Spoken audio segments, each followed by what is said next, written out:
to feel because how we ended, was not what we were expecting and dreaming of.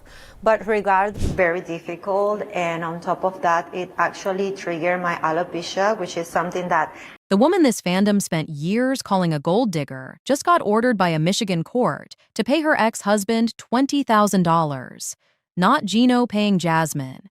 Jasmine pays Gino $500 a month, 40 months, starting July 1st, 2026. I need you to sit with that for a second. Because we have spent years watching this community called Jasmine Pineda every name in the book: gold digger, visa hunter, scheming, calculating, manipulative. Comment sections with thousands of upvotes dissecting her every move, every facial expression, every argument on camera, as evidence that she never actually cared about Gino, that she was always just after something. And then a judge looked at the full picture. And the judge said, actually, she's writing the check. Today, we are doing the complete breakdown, the full timeline, the settlement details, the lawyers going at each other in public statements, and the question that this fandom has been quietly avoiding for 7 years. Were we actually wrong about Jasmine? Stay with me. Because I promise you this one is more complicated than it looks. Okay, real quick before we get into it, I want to set something up because I know what some of you are already thinking. This is not a video where I'm going to fully redeem Jasmine Pineda and tell you she was a perfect partner who got dirty by editing. That would just be lazy in the other direction. What I am going to do is walk through what actually happened, what the courts actually found, and ask honestly whether the story this fandom told itself for years ever had the evidence to back it up. Because I think the answer to that question matters more than whether Gino won or Jasmine won. Let's go. For anyone who has been living their best life and avoiding 90-day drama since 2019, first of all, I respect that. Your stress levels are almost certainly better than mine. Here is the quick version. Jasmine Pineda is 39 years old, and she is from Panama. She is a former educator, and that detail is going to matter in a few minutes, so hold on to it. Who met Gino Palazzolo online back in 2019. Gino was 57, a guy from Canton, Michigan, who worked in automotive quality control and became, completely unintentionally, one of the most discussed men in this entire franchise. If you know, you know. We don't need to spend time on the hat today. We have bigger things to cover. When these two first showed up on Before the 90 Days, the dynamic was immediately readable. Jasmine was fiery, intensely emotional, openly demanding about what she wanted and when she wanted it. Gino was quiet, passive, and almost uncomfortably accommodating. And the fandom made their call within about 30 seconds of watching them interact. She is after something. He is too naive to see it. Gold digger and her mark. That story felt clean. It felt obvious. It gave everyone a villain and a victim, which is basically the perfect formula for reality TV commentary. But here's the thing about that narrative that people kept glossing over, even when it was happening live on screen. During those early seasons, Gino shared intimate photos of Jasmine with his ex-girlfriend. We are not talking about an accident or a misunderstanding. He sent her private images to someone else without her consent. And the consequences for Jasmine were real and documented. Multiple accounts indicate she lost her position as a teacher in Panama as a direct result of that violation. Her career, her income, her professional standing in her home country. Gone. Because of something her partner did. Now, I want you to ask yourself honestly, how much time did the comment sections spend analyzing that, compared to how much time they spent counting how many times Jasmine raised her voice in an episode? How many videos went deep on what that violation meant for her life, versus how many videos broke down her body language during an argument? I'll let you answer that one yourself. But I want you to keep it in the back of your head, because the way we weighted those two things is a big part of the story we need to examine today. They pushed through it. They kept going. They appeared on the main show. Jasmine came to the United States on a K-1 Fiancé visa, which of course fed the narrative perfectly. She got what she wanted. She's in the country now. Wasn't that the plan all along? And if you watched any of their time together in Michigan, you already know it was a lot. Arguments that escalated fast and loud. Jasmine expressed her frustration in ways that made for extremely compelling television. Gino absorbs all of it in that quiet way of his, that always reads as saintly patience. The fandom doubled down. She's impossible to be around. He's a saint. Case closed. But he shared her photos. That fact kept getting buried under every new explosion Jasmine had on camera. And that is how narratives work, especially in reality TV. The loudest person in the room becomes the villain, even when the quieter person did something genuinely serious. People's minds were made up, and new information only got processed through the filter of a conclusion that was already drawn. They got married in June 2023, right there in Michigan. And I think some people genuinely believed they might actually figure it out. They had survived so much to reach that point. Sometimes the couples that go through the most chaos before the wedding end up surprising everyone. These two were not one of those couples. Here is where the timeline gets structurally complicated, and I mean emotionally, legally, and logistically complicated. At some point during the marriage, Jasmine and Gino agreed to open the relationship. The details of exactly how that conversation unfolded are disputed between the two camps. But what Gino himself said publicly at the last resort tell-all is on the record. He deeply regretted agreeing to the open marriage arrangement. He wished he had never said yes. And I want to be clear, that regret is legitimate. People agree to things in relationships under pressure or uncertainty that they later realize weren't right for them. That is a real human experience, and it deserves to be acknowledged without dismissal. What we also know is that Jasmine began a relationship with a man named Matt Branasterianu, and Jasmine got pregnant. She and Matt welcomed a daughter named Matilda in early 2025, while Jasmine was still legally married to Gino. Now, I want to be precise here, because framing matters enormously in a situation like this. They had an open marriage agreement. A child being born within an agreed open arrangement while the original marriage is already functionally over is not the same as cheating in the traditional sense. But it is still emotionally complex for everyone involved. And if you watched the last resort tell-all, you saw Jasmine say something that genuinely stopped me. She said, and I'm paraphrasing, that she wished the baby had been Gino's, that she had wanted to go through that experience with him, that saying it out loud felt cruel even to herself. That is not a gold digger talking. That is a person grieving the relationship she thought she was going to have, even as she is building a new life. Those two things can both be true at the same time, and reality TV rarely gives us space to sit in that complexity. All right. Here is where we get to the part that broke the internet 2 days ago.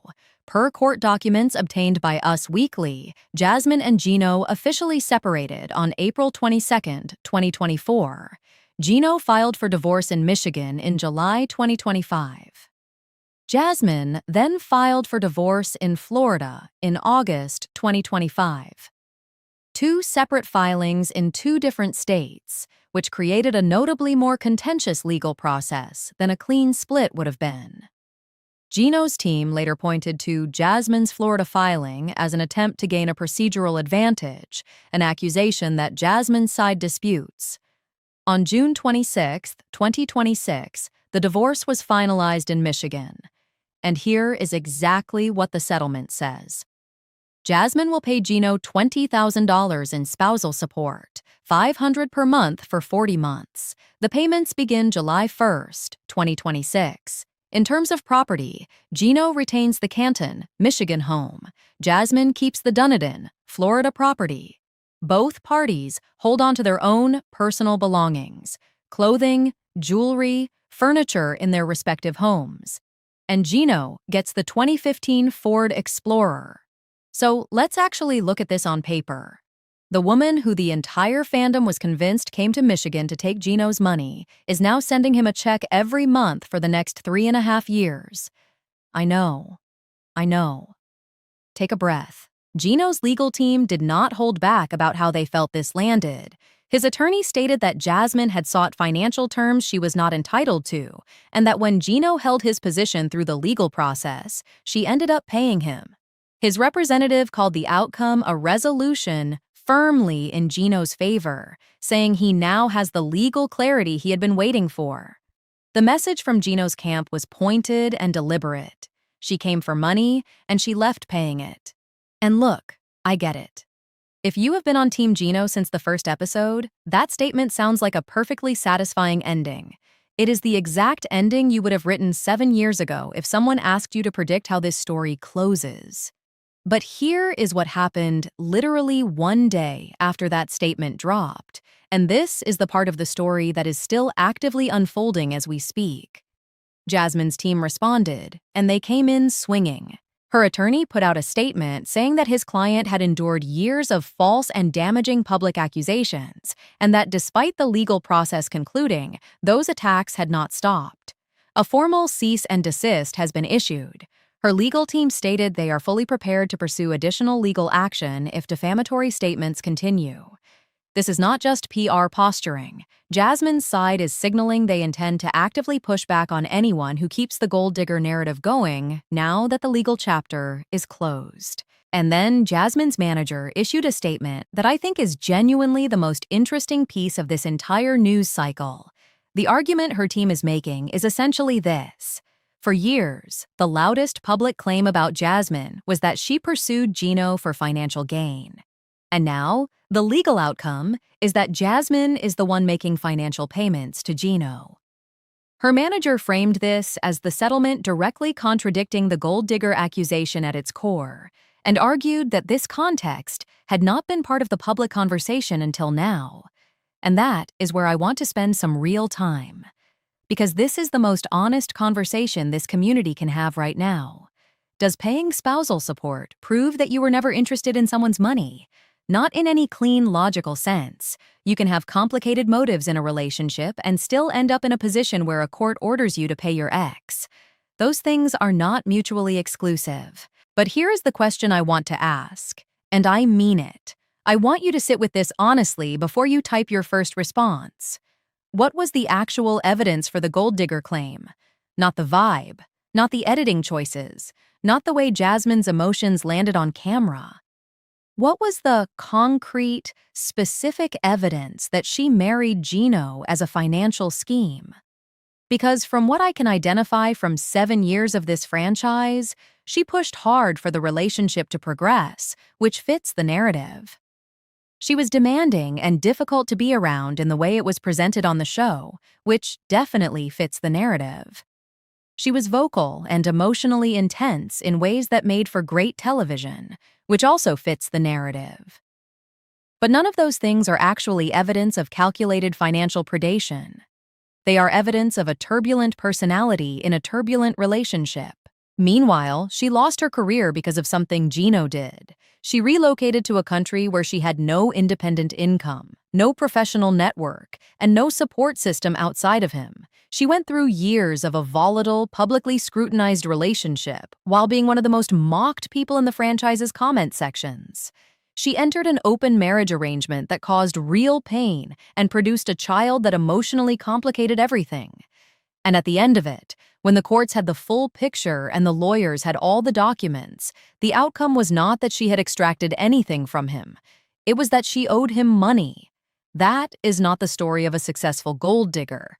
That is honestly just the story of a deeply messy, painful, mutually destructive relationship where neither person came out ahead. So why did the narrative stick so hard for so long? I'll tell you exactly why, and I say this as someone who has watched every season and has read more comment sections about this couple than I will ever be able to recall from my memory. Jasmine was loud. She cried dramatically and often. She made demands in ways that were visually compelling and emotionally heightened on camera.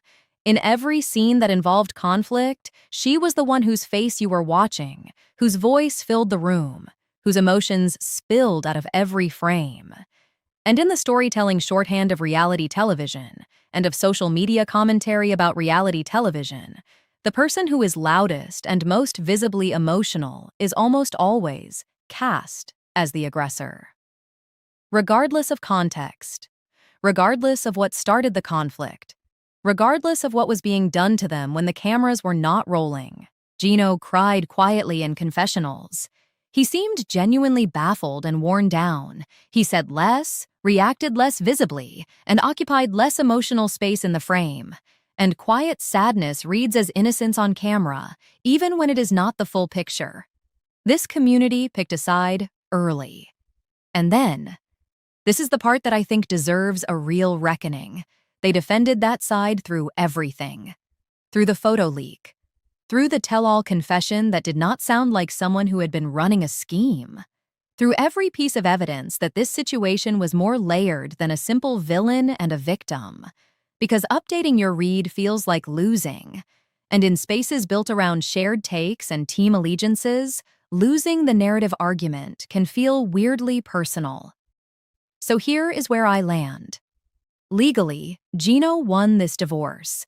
The numbers say so, and that is a factual outcome. But I do not think the numbers tell us what the fandom wanted them to tell us. This was not a gold digger getting exposed and brought to justice by the courts. These were two people who were fundamentally incompatible, who hurt each other in real and different ways, some of them quite serious, finally getting legal closure on something that should have ended years before it did. Gino did harm, that was real, and that did not get the weight it deserved in the public conversation. Jasmine caused chaos that was real, and that was fully visible in every episode. The relationship was a disaster for both of them, and both of them kept choosing to stay in it long past the point where that made sense. Neither of them won this. They just finally stopped. And as a fandom, the honest answer is that we simplified this story down to fit a format we were comfortable with. A loud woman from Panama came after a quiet Michigan man's money. Simple, satisfying, shareable, and probably not actually true. Jasmine Pineda is not a hero in this story. But the evidence that she was the villain this fandom made her into was never as solid as the comment sections made it seem. She was a flawed person in a broken relationship, and she got a label that followed her across 7 years, and apparently enough of the public commentary that her lawyers are now sending cease-and-desist letters. So here is my question for you, and I genuinely want an honest answer in the comments. Not just the position you have been holding for years, but a real fresh look. Was the gold digger narrative about Jasmine ever actually supported by real evidence? Or did this fandom decide who she was in episode 1 and never once update the file? Tell me where you stand. Disagree with me completely if you want. That is literally what the comments are for. But do it with specifics, not just the same takes we have been recycling since before the 90 days premiered. And if you want to stay on top of everything happening in the 90-day universe right now, because trust me, this franchise is not slowing down, we have another video dropping very soon on a season 12 situation that is honestly one of the messiest things I've seen on this show in years, and you do not want to miss it. Make sure you are subscribed so it shows up for you. I will see you in the next one.